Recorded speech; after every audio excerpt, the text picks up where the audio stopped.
Oke, yang Philips Ricci jam tangan perempuan kita sudah review dan kita sudah bedah. Oke, nextnya kita review jam tangan pria dari Philips Ricci. Kita bedah langsung. Jadi ini perwakilan dari GMT ya. Ada dua warna. Ini sama aja, beda colorway. Sebagai perwakilan GMT, gue akan ngambil yang warna biru aja. Dan satu lagi yang diver watch-nya. Jadi yang hitam ini akan sama harusnya sama yang biru ini. Kita langsung dari yang GMT aja. Ini bezelnya, bisa kalian dengar. Kliknya ini tidak solid, seenggaknya tapi mulus. Dan yang diver juga, kita tes. Nah, yang diver ini, nah, kalian bisa dengar, ini agak susah diputer ya. Oke, nah, dia lancar. Ada hambatan, ada bunyi-bunyi, tuh, kalian bisa dengar ya.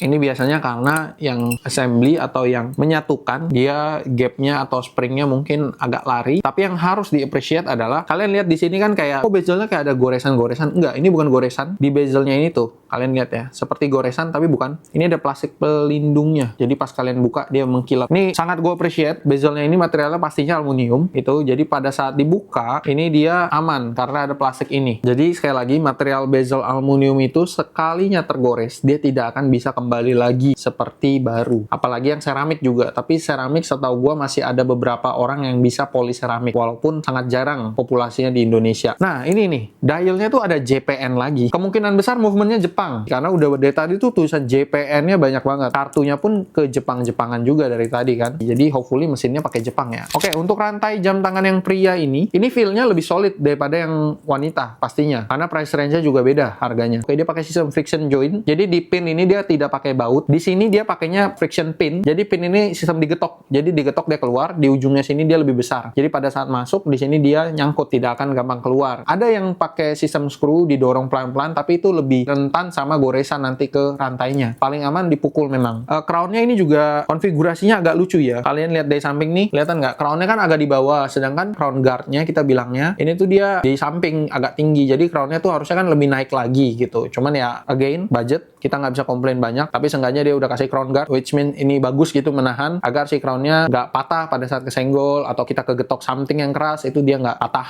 Ini good. Dan double folding clasp-nya ini solid ya. Di sini solid sesuai budget ya. Jangan kalian samain sama jam Swiss, jam Seiko gitu. Untuk rantai ini, folding clasp ini, gue bisa confirm kalau kalian beli jam tangan yang harganya 500.000 ke atas tapi di bawah 1 juta, kemungkinan besar kalian akan dapat material seperti ini. Jadi untuk price range ini dapat material seperti ini udah sangat bagus ya. Dan again, gue appreciate ini di wrapping nih rantainya. Ini juga dikasih plastik baru, wajar kalau plastik baru, cuman di wrapping sampai segininya ini much appreciate this brand untuk ini. Karena wrapping kayak gini tuh kalau kalian mau tahu lumayan makan cost untuk produksi. Sebelum ke mesin, satu lagi, yang diver. Kalau di video sebelumnya kalian udah lihat, ini dialnya miring. Diketahui dari mana? Ini bezelnya miring juga, sorry. Gue set bezelnya di tengah ya. Jadi bezel ini ngikutin finishing sini, udah di tengah. Tapi kalian lihat segitiga di dialnya ini sedikit ke kiri kan. Harusnya dia sejajar dengan segitiga yang di atas ini. Kita coba bisa benarkan atau enggak ya. Harusnya sih bisa untuk konfigurasi seperti ini. Oke, yang berbeda dari ini tadi hanya di rantai. Jadi kita langsung aja rantai dulu. Nah, ini kelihatan nih. Kalau di Jubilee mungkin nggak begitu kelihatan ya gapnya ya. Karena dia linknya kan kecil gitu. Kalau di Oyster, dia kan pakai sistem sama, pakai friction joint tuh. Nah, karena dia linknya ini lumayan besar, kelihatan nih kalau friction joint suka kayak gini nih. Tuh. Ada pergerakan di sini. Walaupun ini ngebantu flex ya. Jadi di tangan lebih flex. Tapi ini rasanya jadi kurang solid nanti. Ada gapnya semua jadinya. Gapnya beda-beda juga. Ada yang kecil, ada yang besar. Ini besar nih. Nah, ini agak kecil tuh gapnya. Nah, ini kekurangan dari friction joint tadi. Langsung kita buka mesinnya. Nah, ini sekalian karena kita mau bedah mesin jamnya, kita perlu buka rantainya. Jadi kalian bisa lihat nih, yang gua maksud friction joint itu apa. Nah, jadi cara buka jam tangan ini adalah kita pakai palu, dipukul seperti ini.